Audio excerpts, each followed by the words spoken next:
Bones, benvinguts a la taula rodona que ha organitzat la Universitat de Girona en col·laboració al Diari de Girona amb motiu del Dia Internacional de la Dona. En l'acte d'avui l'objectiu és parlar de diferents qüestions, com per exemple el sostre de vidre, la dificultat que tenen algunes dones en accedir a càrrecs superiors o també els estereotips que existeixen a l'hora d'escollir determinats estudis universitaris. En la jornada d'avui m'acompanyen diverses dones importants en l'àmbit universitari gironí.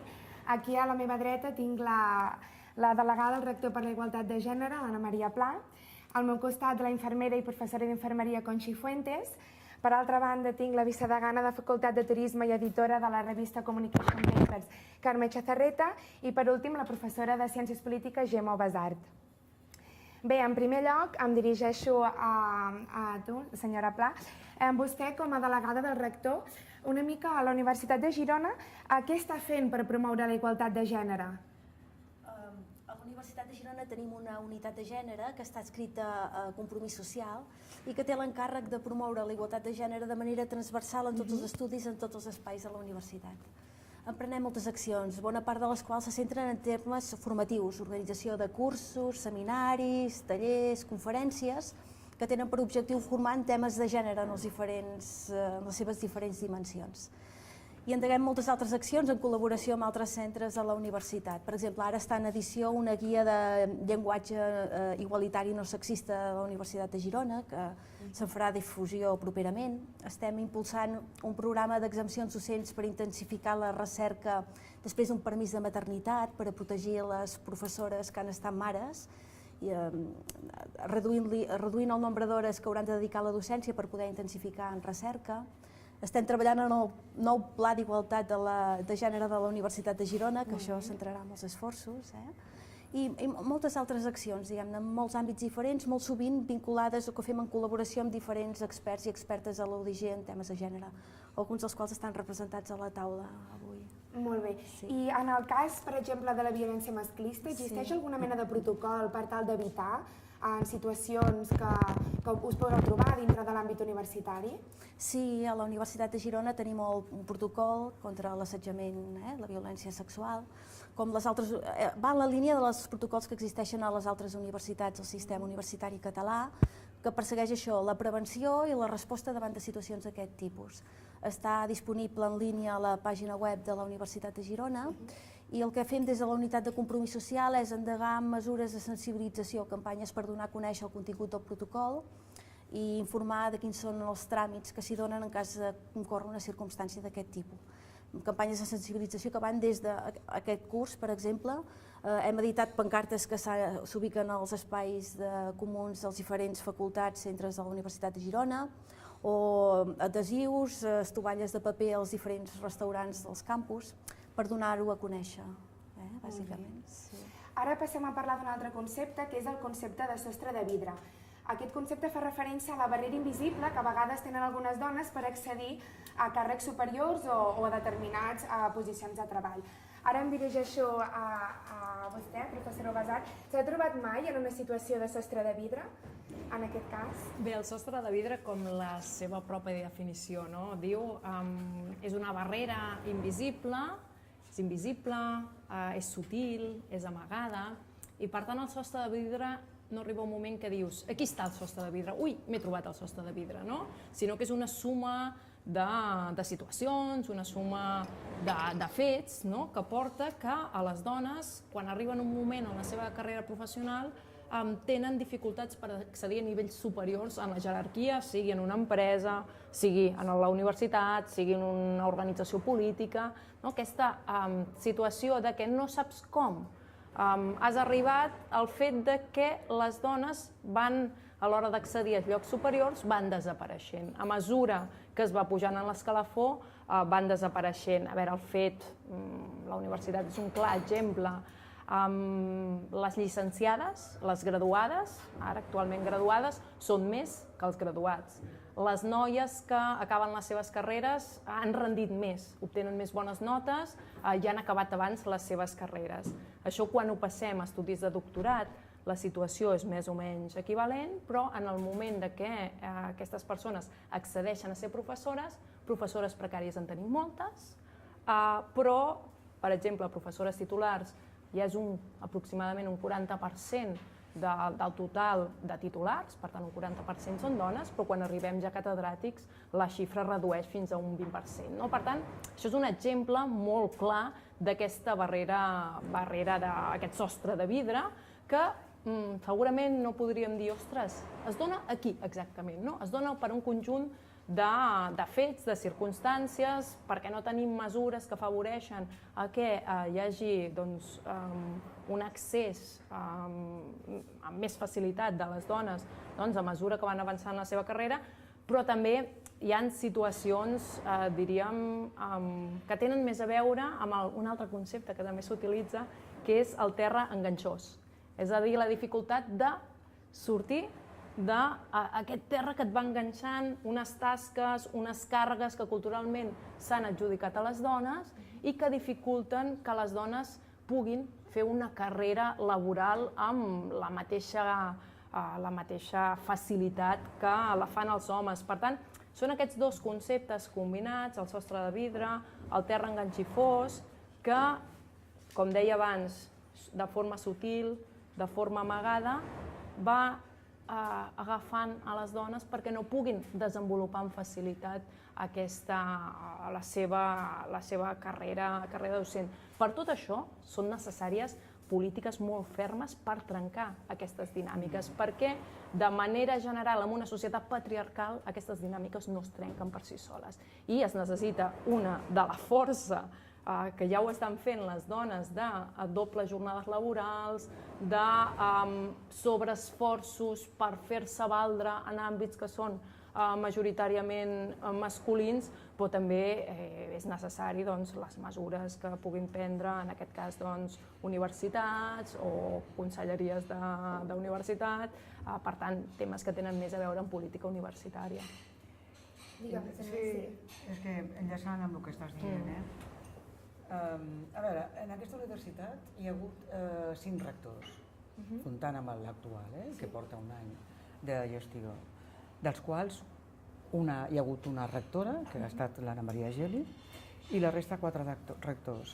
Si comptem el nombre, per accedir al càrrec de rector, que és el màxim càrrec de gestió i de govern d'una universitat, s'ha de ser catedràtica. I estem parlant de que la ràtio és 80-20. En la línia que estàs dient, Gemma, a mesura que vam descenent, trobem menys càrrecs de gestió, com per exemple deganat, cap de departament, en mans de professores, d'investigadores. I el topall, a partir del qual ja existeix aquest sostre de vidre, és això, el deganat, cap de departament, perquè, per exemple, jo soc vicedegana i estic en el topall, com a mínim estadístic, no meu personal. Indagant una mica a partir d'aquesta tertúlia que heu organitzat i jo us felicito per la iniciativa, he arribat a un estudi de l'Autònoma, que si bé la mostra no era gaire important, però sí suficient des del punt de vista estadístic. I aporten algunes dades que m'han semblat molt interessants per donar una mica de llum de per què existeix aquest sostre de vidre a la universitat. Una dada és que el fre per les professores per accedir als càrrecs importants de gestió no són ni la família, ni, òbviament, ni els fills, ni tampoc la dependent o les persones dependents al seu càrrec. D'entrada, perquè per arribar a ocupar un càrrec de gestió has de tenir trams, has de tenir recerca, i per tant estàs en una edat, l'edat mitjana és entre 47 i 50, que els fills ja són grans i, bueno, o sigui, el que semblaria que és una dada positiva, ho és, però s'ha de veure en el context real. I aquest estudi parla d'un aspecte que ja coneixem, però que és determinant, que és que les dones que ocupen càrrecs de gestió a partir de deganat, cap de departament en amunt, i dones que també passen a la titularitat, són professores que han rebut l'oferiment. I a diferència del percentatge dels professors que són els que s'han autopostulat. I jo he pensat que aquesta dada era molt important, perquè afecta, en tot cas, aquesta cultura patriarcal que encara crea el nostre marc. El tenim en l'ADN. Esperem que ser tingudes en compte i esperem que ens recolzin i ens donin suport verbal. Mentre que el percentatge màxim dels homes que havien accedit als càrrecs de gestió importants de governança, aquests s'havien autopostulat. Parlo, per exemple, en les carreres electorals. Per exemple, en la meva facultat hi haurà eleccions l'any que ve. Hi ha un degà. Per cert, la definició de degans, o sigui, el nombre de degans a la nostra universitat és a dir, la foto és masculina, sobretot, perquè, en fi, així, grosso modo, estem parlant de la degana d'Economia, la de Pedagogia... Infermeria ara també. Exacte, i la resta són homes. Per què? Llavors, aquesta jo crec que és una dada importantíssima, la de que tinguem la força, ens creiem i utilitzem les eines competitives dels homes. I quines són aquestes eines, perquè el panorama és aquest i reflexionem sobre això, però a mode de pràctica, què podem fer o què podeu fer en el vostre cas? Que ens creguem que podem liderar tan bé o tan i més que els professors, clar. O sigui, és curiós, però tenim aquest marc, saps? Que som...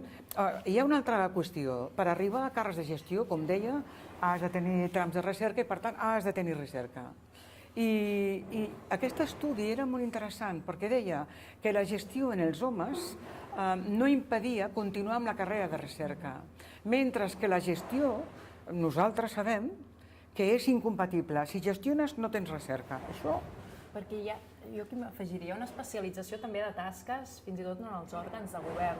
És a dir, hi ha unes tasques de gestió organitzativa que prenen molt temps, que les solen fer les dones, aquelles tasques de gestionar, administrar, negociar, tasques que potser se li donen un contingut tradicionalment més femení, si ho mireu, els càrrecs són sobretot en aquest tipus, i en canvi aquells que són més de direcció, de govern, de decisió, de prendre decisions, solen ser més masculins. I aquí jo crec que quan parlem de desenvolupament de càrrecs de direcció hem de tenir en compte també aquesta especialització que encara s'està donant entre tipus de tasques que es duen a terme en aquests càrrecs. I crec que ens donaríem, i aquí jo animo a la unitat a estudiar-ho, o sigui, quines funcions, perquè tampoc no són les mateixes els diferents òrgans de govern i les tasques que cadascú assumeix. I jo intueixo que encara l'especialització existeix, i això pot ser que tingui relació amb el que estàs apuntant. I enlaçant també el que estàs dient, aquest estudi parlava del PAS, o sigui, el personal d'administració i serveis, i el resultat s'inverteix en els càrrecs de gestió important, de governança del personal d'administració i serveis, són dones. I una pregunta. Per tant... Me dirigeixo... Sí, disculpa. Me dirigeixo a vostè. En el cas de l'àmbit sanitari, que vostè és infermera i professora d'infermeria, veu també aquesta diferència a l'hora, per exemple, de compaginar la investigació amb la maternitat? Què creu? Evidentment, la investigació vol dir moltíssimes hores de recerca. I com molt bé ha dit la Gemma, nosaltres estem en aquest terra enganxifós, que estem aclaparades, perquè per tota la cultura, és a dir, per la delegació del que és de la cura de les persones, de la cura familiar, de la cura dels fills, de la cura de les persones dependents que tenim al voltant. I què fa això? Això fa que quan nosaltres hem de decidir, si ens ofereixen, ens ho pensem. Si ens ofereixen, ens ho pensem, i ens ho pensem de tal manera que sempre valorem és que els fills, els pares, la família, etc. Mentre els homes no han de valorar massa res, perquè encara estem amb aquest model masclista. Aleshores, les infermeres tenim una doble llança. Són dones per dues bandes. Per una banda, perquè som dones i per tenir tota aquesta història del deure del cuidar, i per segona banda són dobles dues vegades perquè és una professió totalment feminitzada, amb tots els estereotips que ha portat a terme. A veure, les infermeres arribem a ser doctores? Sí. És a dir, crec que cal encara molta cultura del que són les professions sanitàries, sobretot. Aleshores, quan hi ha una infermera, per exemple, jo mateixa que vaig optar per la carrera acadèmica, aleshores el ritu de pas, que podríem dir de la investigació, el ritu de pas és la tesi doctoral. Fer la tesi doctoral, quan jo la vaig fer, que tenia els nens petits, doncs me va suposar molt. És a dir, la meva esfera individual es va reduir moltíssim. Per què? Perquè aquesta hiperresponsabilitat, allò que en deien abans, ets una superwoman, no som superwoman, som dones elevades al quadrat. Per què? Perquè, d'una banda, som tan humils que si no ens ofereixen, no ens fem valer prou nosaltres com a dones. I el fet de compaginar la maternitat, els fills, la cura de la família, amb una investigació, això vol dir sacrificar molta cosa personal. I ho fem, a més, humilment. Tenim aquest defecte, les dones. Ho fem humilment. Fins que arriba que acabes la tesi, me'n recordo els meus fills, quan vaig acabar la tesi doctoral, que eren petits. Així, mama, ja has acabat la tesi doctoral? Sí, oi que bé, així ara ens escoltaràs quan estiguis a la pantalla de l'ordinador, perquè no ens escoltaves mai.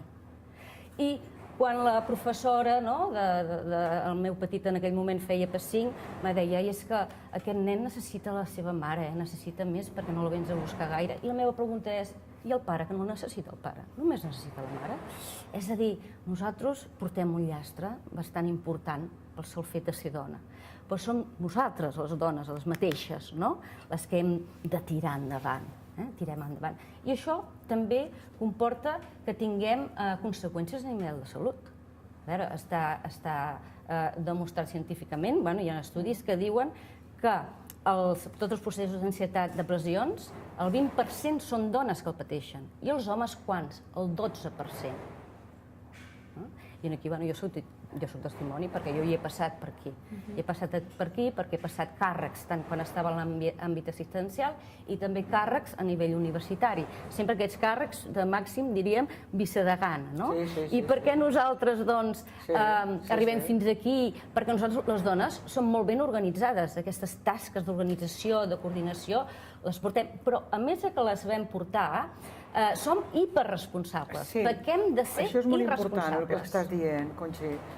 La paraula responsabilitat. Jo no vull... Per això, és a dir, jo no estic parlant de que els homes siguin irresponsables, però sí que parlo de que el nivell de responsabilitat, el nivell de responsabilitat que ens porta a tenir en compte a la mateixa mesura totes les nostres tasques que sabem que nosaltres som responsables. I això és com algo així, com un mantra, que a l'hora d'accedir a un càrrec superior apareix aquesta pel·lícula mental que ens porta a prendre decisions. Llavors, com tu molt bé, a veure, els teus fills, vas fer la tesi doctoral amb un sentiment de culpabilitat brutal, però que el anaves traient a tranques i barranques. I quan va arribar el moment vas pensar, bueno, ara ja tinc una cosa feta, ara puc destinar una mica més de temps, però tenies a darrere l'altra força, i és que has de publicar perquè la teva tesi s'ha de publicar. A més, el tram de recerca te demana aquests articles en Q. Llavors, bueno, doncs, són com... Estàs sempre en el nus de la corda. Sempre, però en el nus de la corda perquè aquestes dosis de responsabilitat estan per sobre de qualsevol altra criteri, indicador de les nostres decisions que poden estar en mans dels homes. Mira, I una pregunta, creieu que aquesta situació, aquestes dificultats es donen en tots els àmbits o, per exemple, hi ha professions, hi ha àmbits en què potser aquesta diferència d'accedir a càrrecs superiors no és tan evident, que sí que ja potser s'ha aconseguit, no?, una mica equilibrar la balança? No sé si Sí. em podeu donar algun exemple, algun cas concret. Mira, un camp on han accedit les dones, sobretot els últims 10 anys, clarament és els parlaments, el Congrés, és molt més femení que fa 10 anys. Per què? Perquè el 2007 s'introdueix la llei que obliga, a partir de les candidatures que es fan l'any 2007, les primeres són les municipals del 2007, obliga a que hi hagi una paritat, un 40% mínim en l'elaboració de les candidatures i a més estableix una sèrie d'indicacions, no? Cada 5 candidats, 2 han de ser d'un gènere i els altres 3 d'un altre. S'ha feminitzat els nostres parlaments, sí, els nostres plens dels ajuntaments s'han feminitzat. Per què? Perquè hi ha hagut clarament una mesura a darrere que apuntava cap aquí. No? Per tant, sí que és veritat que hi ha àmbits que s'han feminitzat més, normalment aquells que han tingut a darrere algun tipus de mesura que empenyia a que això sigués possible. Els parlaments són més femenins, en canvi, encara els caps de llista no són femenins. No? I aquí es veu molt clarament la diferència. Aquelles coses que hi ha hagut algun tipus de mesura s'ha pensat i aquells espais on, dintre de l'àmbit, l'àmbit polític, l'àmbit parlamentari, no? Aquelles qüestions que per la seva pròpia naturalesa no s'han regulat, no? Podem tindre, ara tindrem unes eleccions on la majoria dels caps de llista al Congrés, però també en comunitats autònomes de règim comú que també tindran eleccions, la majoria són homes. Per tant, jo diria en tots els camps hi ha aquest reflex d'una societat patriarcal i, per tant, a l'hora d'estructurar les seves formes d'organització tenen aquestes dinàmiques patriarcals i per trencar això calen mesures polítiques fermes per trencar aquesta tendència que és un peix que es mossega la cua, també perquè el fet que hi hagi menys dones en els càrrecs directius o en els càrrecs amb més visibilitat també fa que les nenes no tinguin referents. Aquí hi havia un anunci que a mi em va agradar molt, que era un anunci que crec que el van fer servir per felicitar el Nadal a l'Ajuntament de Madrid, deu fer un parell o 3 d'anys, que sortia una nena que es anava disfressant, agafava un bol, i acabava i deia no vull ser princesa, vull ser alcaldessa. I era una mica el referent de tindre una alcaldessa al municipi feia que les nenes juguessin a ser alcaldesses, no juguessin a ser princeses.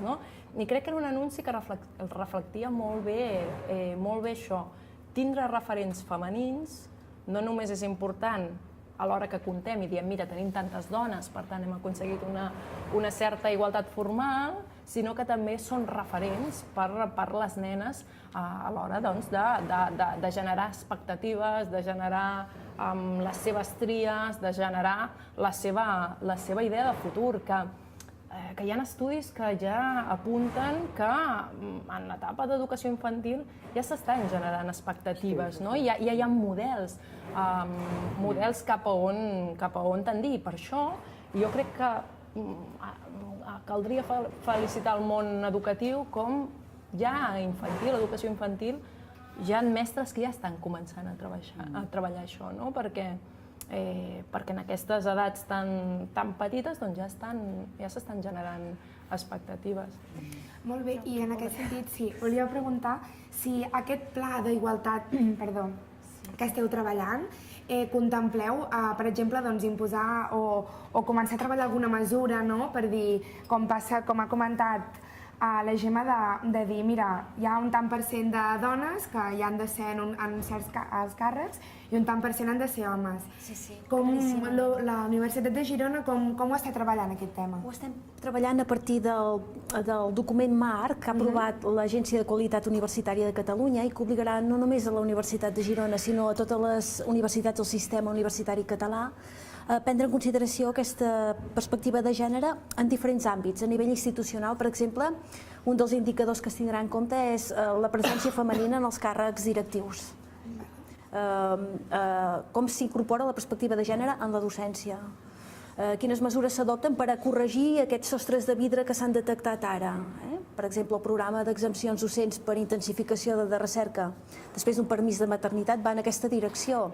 Són mesures, diguem-ne, de discriminació positiva, d'incentivar per a corregir una desigualtat d'oportunitats de base motivada pel fet de tenir un fill. I en aquest seguit de mesures ens fixem no només en el que passa a nivell, diguem-ne, de l'escenari català, sinó que a vegades és interessant emmirallar-se en quines iniciatives es plantegen fora de Catalunya, fora de l'estat espanyol, en estats que són bastant més avançats que els nostres. Aquest programa que ara tirarem endavant a la Universitat de Girona té el seu origen a la Universitat de Lausanne, una universitat suïssa. Ens hem emmirallat en aquest model, s'ha implementat en molt poques universitats catalanes, la Universitat Politècnica de Catalunya ja està aprovat, però això, per exemple, és una d'aquelles iniciatives que costen relativament poc d'endegar, que apleguen un consens gairebé, m'atreviria a dir, unànime, i que simplement és falta, diguem-ne, d'iniciativa per aplicar-ho i ara en aquests moments s'implementarà. I aquest pla d'igualtat que estem posant sobre la taula, més o menys quan teniu previst començar a aplicar-lo? Perquè entenc que ara esteu treballant, no?, Estem treballant en la versió, sí, perquè volem que sigui el màxim de participatiu, volem implicar-hi a tota la comunitat educativa. L'objectiu és poder-lo aprovar abans no acabi l'any. Implicar allò les diferents sensibilitats, els diferents col·lectius i amb les aportacions del directori d'expertes i experts de la Universitat de Girona en temes de gènere, que són molt ben preparats. Finals d'any, A finals d'any. Sí, és immediat. Sí, ens hem de posar les piles, jo sempre dic, però a nivell d'Universitat de Girona i de la resta d'universitats, perquè aquest marc general de l'ACU vincula totes les universitats i ens avaloraran en temes de gènere a partir del curs 2020-2021, que ara sembla una mica lluny, però que ja el tenim a les portes, ja. Molt bé, i has parlat de la Universitat de Lausanne.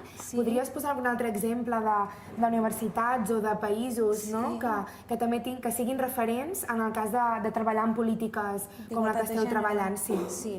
Els països escandinaus, la Gemma és experta més en ciències polítiques, però els països escandinaus, Suècia, Noruega, Dinamarca, són països que en temes en general d'estat de benestar estan molts anys de diferència del nostre. I allí es poden corregir situacions com la maternitat està molt més protegida, la conciliació de la vida personal i la vida familiar. Algunes de les reflexions que s'apuntaven ara, com la maternitat com a sostre de vidre o la presència de les dones en els càrrecs directius, a vegades amb una simple mesura, potser per degeneració professional, jo soc professora de dret, llavors crec molt que hi ha un punt, diguem-ne, d'esforç, de voluntat del col·lectiu, diguem-ne, femení, però hi ha un punt en el que hi ha d'haver un marc jurídic que t'acompanyi, que t'ajudi, que t'impulsi. I per tant, jo sóc partidària de les mesures de discriminació positiva per a garantir igualtat d'oportunitats. Sí, sens dubte. Sense un marc jurídic que t'acompanyi, aquesta igualtat... És el que ajudaria a acabar de fer el pas. I un marc normatiu que s'apliqui, perquè a vegades aquí tenim lleis molt avançades, però que llavors quan és hora d'aplicar-les a la pràctica queden una miqueta en paper mullat. Es parlava molt dels trams de recerca, dels trams de recerca. Els trams de recerca no protegeixen la maternitat, els de l'ACU. En absolut. I això s'ha de modificar, ara s'està discutint en seu de la Comissió de Dones i Ciència, perquè la llei ho contempla, és a dir, que l'Agència de Qualitat Universitària ha de tenir en compte, ha de protegir la maternitat, però a l'hora d'avaluar les investigadores en els trams de recerca, aquesta maternitat no es protegeix a data d'avui. Està en procés de canvi. Jo crec que estem en un moment de canvi en positiu, perquè hi ha una major sensibilització en el tema. Sí, el que passa que volem que aquests canvis siguin més ràpids, més urgents. Succeeixin. I creieu, així en termes generals, creieu que aquesta sensibilització el sector femení el té en compte, però el sector masculí creieu que també hi pensa? Perquè moltes vegades es dona que a vegades són les mateixes dones que no veuen aquesta desigualtat i com està el... De totes maneres, és molt important la idea dels referents que socialment, tant per homes com dones, com tant per nens com nenes, siguin referents que puguin ser femenins. I referents que en el cas d'aquest anunci que deies de l'alcaldia de Madrid de fa 3 anys, el referent sigui una alcaldessa gran. Per tant, que quan parlem també en clau femenina, en clau fèmines, en clau de dones, també s'incloguin les dones grans. Que aquest és un capítol absolutament abandonat, sobretot per la publicitat, no? I ho dic per un estudi que he fet recentment. Jo crec que mentre que els referents, com a mínim, s'alternin, però hi hagi també una predominància paulatina cap a les dones i dones grans, també això serà un referent pels propis homes, no? Perquè, clar, tothom consumeix la publicitat, no? I en tot cas, referents mediàtics. Ja no parlo única i exclusivament de publicitat, no? Però en l'àmbit de la política, en l'àmbit de l'empresa, ahir llegiu, abans d'ahir, les dues dones que estan al front d'empreses en l'IBEX 35. Dues. Bueno, i clar, però això és una notícia que apareix, no? I dius, però ha de ser invertir això, no? Sí, totalment. Clar, perquè són qui prenen decisions i que en la política i a l'empresa, bueno, millor dit, a l'empresa i després la política, no?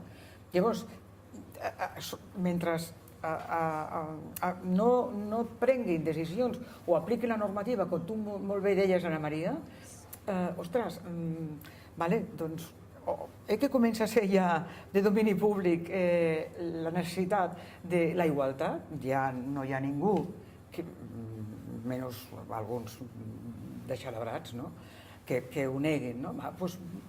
Doncs anem a posar normatives que existeixen, les apliquem, prenem les decisions que calguin, esmercem els recursos, no? I fem que els referents siguin, ostres, diferents, que existeix la referència femenina i gran, sí?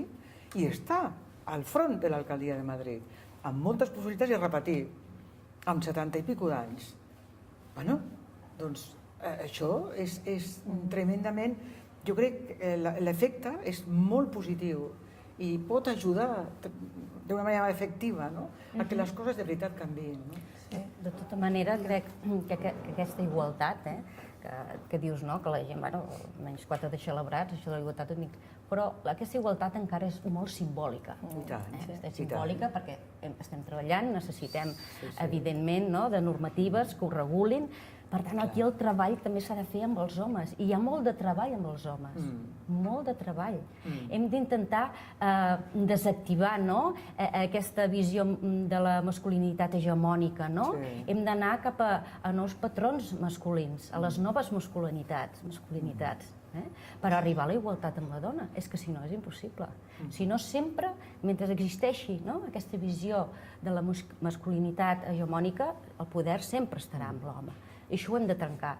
I una de les formes de trencar-ho és a través del feminisme, que el feminisme està per això, per corregir aquestes desigualtats asimètriques i que s'arribi a ser una realitat, una igualtat real, no simbòlica.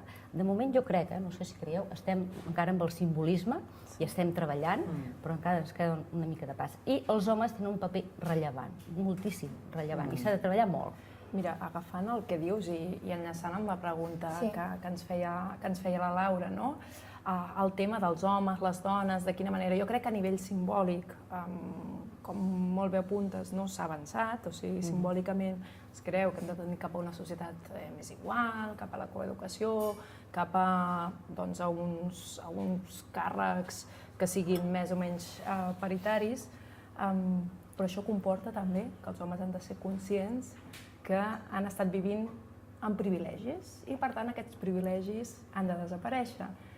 Desaparèixer privilegis vol dir també haver de renunciar a vegades a situacions que ja els hi anaven bé.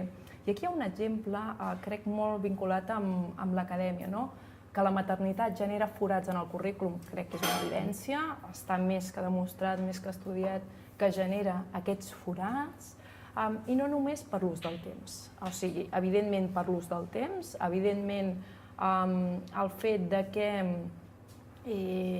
les dones majoritàriament acabin agafant els permisos per tenir cura dels nens i les nenes que acaben de néixer i que, a més, també siguin principalment les dones les que s'acaben agafant jornades partides o reduccions de jornada per tenir cura dels infants, genera aquests forats de currículum, però no només això. Hi ha un estudi, que a mi sempre m'agrada citar-lo, es va fer en una universitat, no recordo quina, dels Estats Units, de les més progressistes, que van adoptar una política que era interessant de permisos iguals per homes i dones quan tenien fills. En molts casos eren fills de professor i professora, i per tant podien adoptar aquest tipus de polítiques, sobretot en campus universitaris molt grans.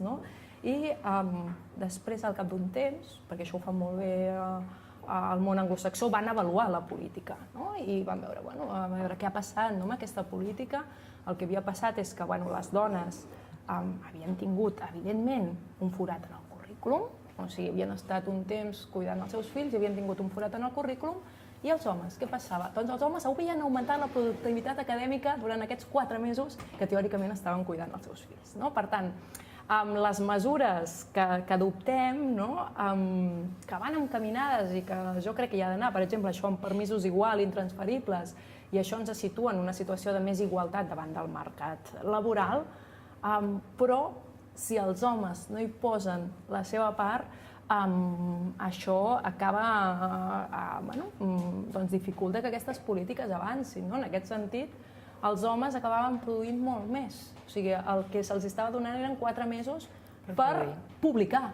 4 mesos per publicar mentre la dona estava cuidant el fill. Per tant, jo crec que s'ha de treballar molt sobre aquests forats en el currículum i els homes han d'assumir que només es poden corregir aquests forats del currículum amb mesures que trauran els privilegis als homes. És a dir, les mesures que estan adoptant, per exemple, a la Universitat Autònoma de prioritzar catedràtiques a més de catedràtics, és una política que afecta materialment l'estructura de com es divideixen la forma de les càtedres, però evidentment afecta els homes, els privilegis que tenien els homes. I evidentment aquest forat que té la dona perquè ha sigut mare, potser es corregeix per aquí. Però això han d'assumir els homes, que també és perdre privilegis. Privilegis que els tenien perquè vivien en una societat patriarcal, no perquè siguessin millors, perquè vivien en una societat patriarcal. Per tant, aquests privilegis han d'assumir que amb aquestes polítiques s'ha acabat el simbolisme i que aquestes polítiques han de transformar radicalment i, per tant, el fet que hi hagi un 20% catedràtiques i un 80% de catedràtics, doncs tendir a un 50-50 suposa que homes que haguessin sigut catedràtics no ho seran. I això crec que és el segon pas, que és el que s'ha de començar a assumir i s'han de començar també a fer polítiques valentes que sí, que els homes esperem que no s'hi resisteixin, però que evidentment suposa que renunciïn. I és molt difícil plantejar-ho i preguntar-ho, però en qüestions temporals, què creieu? Què fa falta? Ho veieu en 10 anys una mica més equilibrat, això? És molt difícil, és molt difícil calcular-ho, però una mica tenint en compte la història que tenim a les esquenes, què creieu que passarà en els propers anys? Com creieu que pot ser? Quina projecció li veieu? A veure, estem en període electoral, no? Sí. Clar, el 28 d'abril és important. Si segons qui surti, per exemple, el Partit Socialista ara, el govern de Sánchez, acaba d'aprovar per Real Decret els permisos de paternitat, no? Ampliant-ho, no? Això és una bona notícia. Es pot anar a Norris si el vot que sigui posterior surt qui ho deia, el trifàlic? El trifachito. No, la ministra de Justícia. Exacte, la ministra de Justícia va parlar del trifàlic. Doncs, clar, les coses, saps què vull dir? Anticipar com poden anar les polítiques d'igualtat i polítiques fermes i polítiques, en 2 mesos ho sabrem, no? Tant de bo que siguin que sigui un govern d'esquerra molt potent, com és el govern de Sánchez, amb el suport de Podemos i amb el suport de forces d'esquerra, per enfortir, perquè ho necessitem, òbviament. Els de dretes, bueno, comencen a negar-ho tot. I, clar, si la previsió és que Vox tingui presència important en el Parlament, doncs anem molt malament, diguéssim, no? La previsió pot canviar d'una manera molt clara, no? I molt sòlida, no? Jo soc optimista, de totes maneres. Jo crec que sí, a veure, jo crec que aquesta setmana és molt important i el dia 8 més encara, no? Perquè crec que, de veritat, crec que l'efecte pot tenir un efecte important i un impacte directe en el vot del dia 28. I ara que m'has tret una mica el tema, en referència a la vaga de l'aturada i a la manifestació que s'han organitzat a diferents punts de Catalunya pel dia 8 de març, vosaltres hi esteu d'acord en aquesta manera de reivindicar aquesta lluita per la igualtat i participareu? Una mica què en penseu d'aquest dia o com s'hauria d'enfocar aquest dia? Aquest dia jo crec que hi hem de participar-hi, és el nostre altaveu. I cada vegada més jo crec que el moviment feminisme s'està despertant malauradament per fets que les dones han estat víctimes, i revíctimes i revíctimes, en tots els àmbits, en tots els aspectes. Per tant, és l'altaveu de les dones. I les dones ara s'estan movent. Jo crec que és un bon moment que les dones es fan sentir. I, evidentment, és un moment ideal i que totes les dones hi hem de participar. Que hi ha, avui sentia a la ràdio, al dematí, que hi ha algú que diu, home, jo no veig cap bretxa salarial allà on treballo, parlava de les administracions públiques, evidentment que no n'hi ha de bretxes salarials a les administracions públiques, més faltaria, no? Per tant, no tinc per què manifestar-se. Carai, que sí, que no només és això, que no només ets tu que estàs en aquesta situació, no? Són com a dones, no? Per tant, que sí, que hi hem de participar i fer-nos escoltar.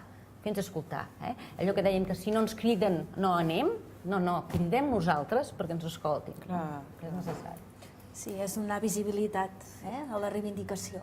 I des de la universitat, des de la part d'igualtat i així, també us recolzeu a la vaga, una mica... Què s'ha organitzat en termes de l'UDG? A veure, a nivell de l'UDG hem organitzat un seguit d'actes molt ampli al llarg de tota aquesta setmana. Comencen oficialment avui, sí, amb diverses iniciatives. Una és aules obertes a la perspectiva de gènere. Diversos professors de diverses facultats, diversos centres explicaran la lliçó del seu temari incorporant la perspectiva de gènere, que és un dels objectius que ens marquem com a universitat. Que això que ara és un pla pilot, diguem-ne, s'extingui en la pràctica ordinària del dia a dia. I llavors tenim diversos actes institucionals programats al llarg de la setmana. El dia 8 de març ens sumarem a les mobilitzacions, però de 10 a 12 fem un acte institucional al rectorat per homenatjar una dona valenta, Teresa Jové, vídua de Josep Pallach, 98 anys d'activisme, escriptora, encara està escrivint llibres de novel·la històrica. I acabat aquest acte ens sumarem a les mobilitzacions. Es tracta, és un altaveu, és arribar a la població. És una setmana en la que estem més actius que mai els que treballem en aquests àmbits. I una pregunta concreta, perquè segurament el divendres molts estudiants tenen classes, tenen exàmens. Els professors ho tenen en compte? Si els joves volen sumar-se a l'aturada, tenen en compte a l'hora de posar exàmens, a l'hora d'exigir que vinguin a classe? Això és important perquè a vegades dius, ostres, no participaré, tinc un examen, m'hi jugo molta nota, saps allò que dubtes de si sumar-te al moviment o no pel fet del que et marca la universitat? No, el dret de vaga és un dret fonamental i es respecta en la dimensió activa i passiva, i per tant, quan hi ha vaga, no només en tema feminista, sinó en tots els altres àmbits de la vida social, política, a la Universitat de Girona els professors reben la directriu de no contemplar mesures d'avaluació continuada o final en aquestes dates, per respectar precisament el dret de tots els col·lectius que integrem la comunitat universitària, de participar-hi o de no participar-hi, però que participar-hi no sigui un element que et perjudiqui en el teu currículum. I a més els estudiants es mobilitzen també, perquè jo sé que la Facultat de Medicina, el campus de Salut, Facultat de Medicina i Infermeria, tenen pensat fer diverses activitats per visualitzar i crec que està molt bé, perquè això anys enrere no es veia. Ara es comença a veure. L'any passat també Sí. va ser... Hi ha col·lectius d'estudiants i estudiantes sí, molt actius. Molt actives, Molt sí, actius. Sí. I Això és aleshores, molt bueno, bo. ells també es fan valer i fan valer la seva idea. I no només noies, sinó que també nois, que és molt important implicar aquí els nois, i els professors també, evidentment. Hi ha molta xarxa a la Universitat de Girona, Sí. molts de col·lectius molt sensibilitzats en el tema i que duen a terme iniciatives molt engrescadores. Jo vull ser optimista, Diana, i queda molt camí per recórrer, però a la Universitat de Girona 6 de cada 10 estudiants són dones. Tenim més agregades que agregats, per tant, aquests dèficits que tenim a la llarga s'han de poder corregir i es corregiran, jo n'estic convençuda. Sí. Anem pel camí, Estic Diana. d'acord, estic d'acord. Sí, Jo això sí. dono una classe el dijous a la tarda, una assignatura que es diu Gènere i Publicitat. Sí? Llavors, amb elles, majoritàriament dones, noies, no? Però perquè majoritàriament noies en tots els estudis, menys les enginyeries, que no hem tractat el tema, no? Perquè hi ha aquest fre, aquest filtre d'entrada, però ja hem quedat per sortir i per anar a la manifestació el divendres, no? Però he copsat molta sensibilitat. Clar, és una assignatura optativa que majoritàriament l'han agafat. És a dir, això ja és molt representatiu del nivell de sensibilitat i de conscienciació, no? I estic contenta perquè veig aquest magma, no? En els estudiants i les estudiants, no? I comencen a tenir, per cert, una sensibilitat exquisita sobre el llenguatge. Ho començo a veure, el llenguatge, no? Per exemple, algun cas... Per exemple, optar per el nom de no alumnes, sinó alumnat, no? No professores, professors, sinó professorat. I això, que són, bueno, estem parlant d'etiquetes molt, no? Però ja comença a veure aquest nivell, i ho veig de vegades en les pròpies convocatòries, no? I penso, bueno, no només piano, sinó que, saps? Sí. Bueno, es comença per aquí, però vol dir que ja comença a estar disseminat, inscrit una miqueta, no? Molt important, bueno, molt significatiu, vaja. Sí, perquè aquest vocabulari sí que és com un pas més, no? Clar, com un detall d'anar treballant. Sí, de fet, i això és treballar-ho, no? És com el llenguatge inclou a tothom.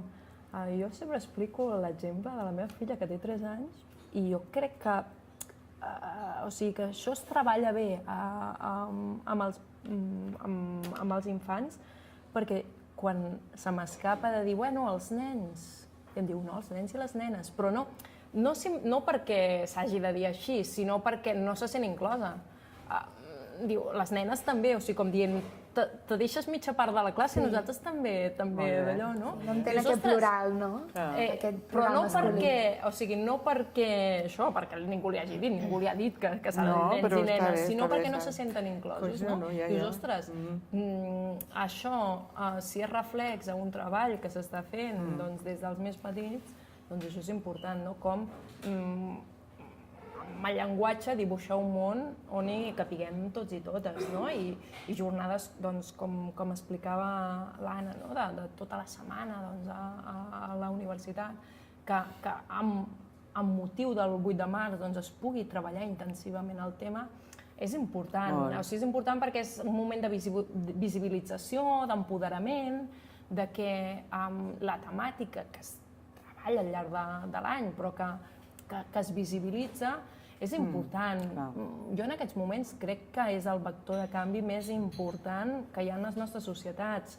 El 8 de març del 2018 va ser un punt de no retorn. O sigui, és un punt de no retorn. Ha arribat per quedar-se. El feminisme ha arribat per quedar-se a les nostres societats. Hi ha un punt de no retorn que fins i tot per part d'aquelles persones que es volen oposar són els nous aires que venen, no? I jo crec que és irreversible. O sigui, hi ha qüestions que quan una societat fa el clec és irreversible tornar enrere, no? I crec que aquesta és una de les qüestions més rellevants on aquest clec s'ha fet i que persones molt diferents, molt plurals, políticament, d'edat, de gènere, doncs, que aquest clec l'han fet, no? I, per tant, jo sóc optimista en aquest sentit. En el moment, per això, que hi ha un canvi generalitzat, també és quan es visualitza l'oposició, o sigui, també és quan es visualitza el retorn, no? Diríem, l'entorn a l'antic règim, el retorn al passat, no? I, per tant, les postures més retrògrades també es veuran més, o sigui, perquè se senten molt atacades, se senten que l'hegemonia cultural va cap a un altre cantó, no? I, per tant, no ens ha d'estranyar que visualitzem aquells elements més retrògrads que potser no es veien Es en els quedarien en últims evidència temps. en aquest cas. Enforteix l'altra part, Exacte. enforteix l'altra part encara més. Però això, amb qualsevol procés de canvi, Exacte. passa. Vull dir que... Clar, és que el canvi és copernicà. Clar, les posicions, la ideologia patriarcal és mil·lenària. Té centenars d'anys a darrere. I desfer això Costa implica molt esforç, molts canvis normatius, molta lectura, molta recerca, molta pedagogia, molta formació, molts discursos i missatges en aquest sentit d'empoderament. Estem aquí, no? Estem això. I ara, per anar acabant una mica aquesta taula rodona, aquest augment o aquest seguiment per part dels alumnes, més o menys, des de quan fa que veieu aquesta resposta d'organització i de sumar a la causa per part de la universitat, en aquest cas dels alumnes? Aquesta sensibilitat, des de quan fa que creieu que ha començat a florir més? Jo fa uns 3 anys aproximadament, que s'ha fet molt més visible. I com ha comentat la Gemma, des del 2018 que evidentment ha estat el moviment Me Too, exactament. I tots els casos Weinstein. Jo crec que, com sempre passa, té que haver un esdeveniment mediàtic molt potent que porti a darrere la creació d'un moviment tan potent. I clar, estem veient com dones joves estan liderant moviments socials molt importants. Per exemple, parlo d'aquesta noia de 16 anys, sueca, que és la que segurament provocarà que es prenguin decisions, cosa que no han fet les cimeres del canvi climàtic, tant a Japó com a Tòquio, com tal. Segurament aquesta nena, la força, clar, força d'ella, les xarxes socials a darrere, i són esdeveniments, són entorns que no existien 6 anys enrere. Parlo de l'impacte de les xarxes socials que es va veure que van ser determinants per la primavera àrab. I abans no existia aquesta força. Estem veient com els lideratges comencen a estar en mans de dones que estan sent capaços de fer canvis. Alguns d'aquests poden ser estructurals molt importants. I això, clar, és el que està parlant dels referents. Són referències i models que, ostres, emmirallar-se et porta a pensar d'una manera diferent i a pensar que tu pots arribar allà on sigui. Sí, totalment. Doncs molt bé, moltíssimes gràcies per acompanyar-nos en aquesta taula rodona. Han sortit temes molt interessants, sostre de vidre, diferències a l'hora d'accedir a càrrecs i aquesta normativa necessària, que potser és un factor clau per poder sensibilitzar i poder realment protagonitzar canvis. Doncs moltíssimes gràcies i ens veiem el 8 de març i seguim lluitant una mica a poc per veure si aquest equilibri comença realment a aflorar-se. Moltíssimes gràcies. Gràcies a vosaltres.